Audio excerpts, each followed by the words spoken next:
Halo teman-teman, di sini saya akan membawakan beberapa pemaparan tentang manajemen keuangan. Manajemen keuangan dari PT Arsitek Amanah Asri. PT Arsitek Amanah Asri adalah perusahaan yang bergerak di bidang arsitektur dan konstruksi, menghadapi tantangan manajemen keuangan yang spesifik karena sifat industri proyek yang sentris.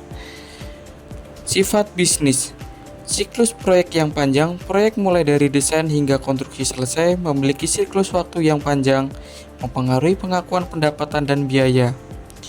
Kontrak berbasis milestone atau tahapan, pendapatan seringkali diterapkan berdasarkan penyelesaian terhadap atau termin, bukan secara reguler bulanan. Intensitas modal kerja membutuhkan modal kerja yang signifikan untuk mendatangi materai, peralatan, dan tenaga kerja sebelum membayarkan termin diterima.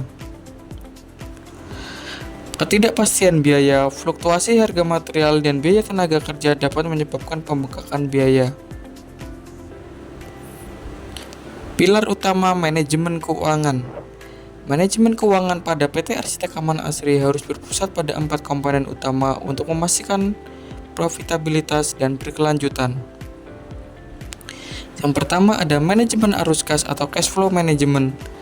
Ini adalah fungsi yang paling kritis perbedaan antara pengeluaran biaya proyek dan penerimaan, menciptakan risiko likuiditas.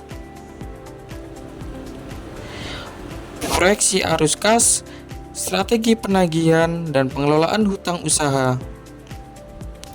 Yang kedua, penganggaran dan pengendalian biaya atau budgeting dan cost control. Tujuan utamanya adalah menjaga biaya aktual agar tidak melebihi anggaran yang telah ditetapkan. Estimasi biaya akurat, mengembangkan anggaran biaya proyek ABP yang sangat rinci, memisahkan biaya langsung, material, tenaga, dan subkontraktor, dan biaya tidak langsung operasional proyek. Sistem pengendalian biaya atau cost control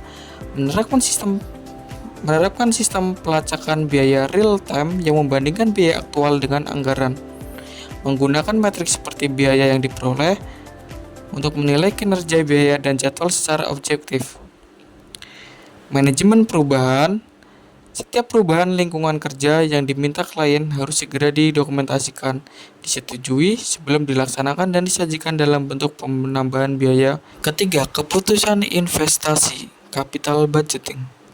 Melibatkan keputusan jangka panjang terkait aset tetap perusahaan seperti pembelian alat berat, software arsitektur canggih, atau kantor baru. Analisis kelayakan menggunakan teknik seperti Net Present Value atau NPV atau Internal Rate of Return IRR untuk mengevaluasi investasi. Misalnya pembelian alat berat baru harus menghasilkan tingkat pengembalian yang melebihi biaya modal perusahaan. Sewa versus beli.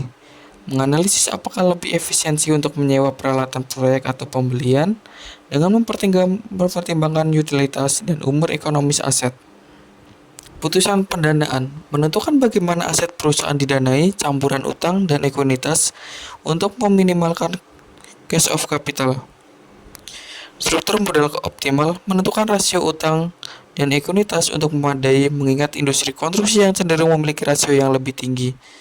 Sumber pendanaan proyek internal menggunakan keuntungan ditahan ekuitas, eksternal utang jangka panjang pinjaman bank untuk modal kerja seperti kredit rekening koran, utang jangka panjang pinjaman investasi atau penerbitan obligasi jika skalanya besar.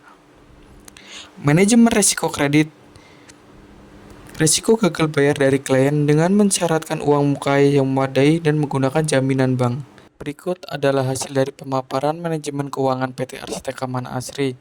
Sekian, sampai jumpa dan terima kasih banyak. Bye-bye.